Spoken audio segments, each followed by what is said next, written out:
अस्सलाम वालेकुम, welcome back to my channel Madrasi food. जी आज बना रहे हैं चिकन चरगा। और यहाँ मैंने एक चिकन लिया हुआ है, ये तकरीबन 1.5-1.25 किलो के करीब है। और बस इसको वॉश किया। वॉश करने के बाद जो है इसके ऊपर मैंने जो है फोक जो है इसके ऊपर फोक लगा दिए, ताकि ना इसके अंदर जो सुराख हो जाए, ताकि अंदर तक हमारा जो है मसाला एब्ज़ॉर्ब हो जाए। अब यहाँ मैंने ग्रीन चिली ली थी 3 से 4, और उसको जो है मैंने बिल्कुल बारीक पेस्ट बना लिया। और यहाँ योगर्ट शामिल कर रही हूँ, 3 टेबल स्पून योगर्ट के डाले हैं।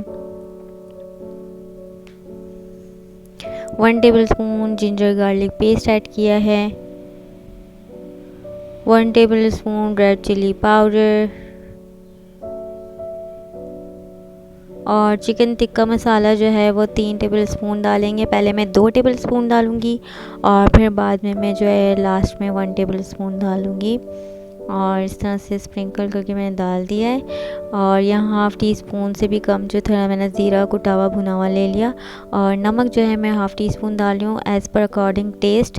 और आप अपने टेस्ट के अकॉर्डिंग नमक यूज़ कर लीजिएगा। और बस इसको अच्छे से जो है चिकन के अंदर जो है मसाज करना है, अच्छे से करना है, ताकि जो है सारा मसाला जो है चिकन के अंदर एब्ज़ॉर्ब हो जाए और अच्छे से कुक हो जाए। अच्छा, और यहाँ पर मैंने जो है हाफ़ टी स्पून हल्दी शामिल की है।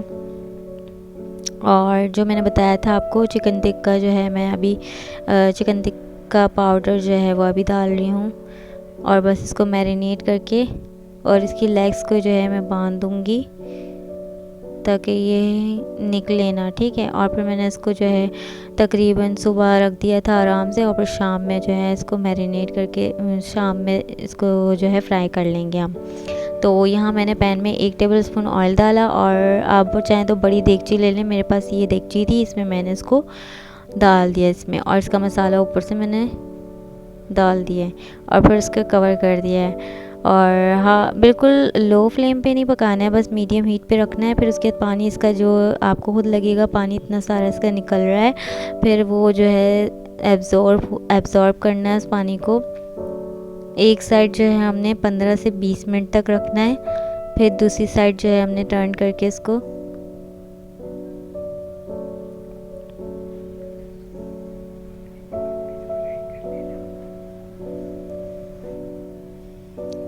बस वैसे यहाँ पे हाई फ्लेम पे रख के हमने जो है इसका पानी बिल्कुल ड्राई करना है।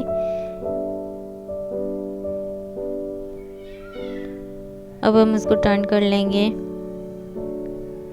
और बस अब ये जो है पानी बिल्कुल ड्राई हो गया है, खुश्क सा हो गया है। और अब मैं इसको डिश आउट कर रही हूँ। और आप चाहें तो इसको फ्राई भी कर सकते हैं, ऑयल डाल के इसको फ्राई कर लें, शैलो फ्राई करके इसका गोल्डन सा कलर आ जाएगा। और अगर आपको स्किप करना है तो आप स्किप कर लें। मैंने पराठे बनाए थे इसके साथ, आप चाहें पूरी वाले पराठे बनाएं, चाहिए पराठे बनाएं, और रायता बनाएं। रायते में मैंने जो है योगर्ट लिया है, ज़ीरा, नमक और हरी मिर्चों को पीस लिया मैंने। और जो है रायता रेडी हो गया है। पराठे बना लिए थे, पराठों के साथ मैंने सर्व किया है। ये मैं आपको दिखा रही थी, देखें चिकन जो है आराम से टूट रहा है और टेंडर हो गई है चिकन। और उम्मीद है आपको रेसिपी पसंद आएगी। मुझे रखिएगा दुआ में याद। अल्लाह हाफ़िज़।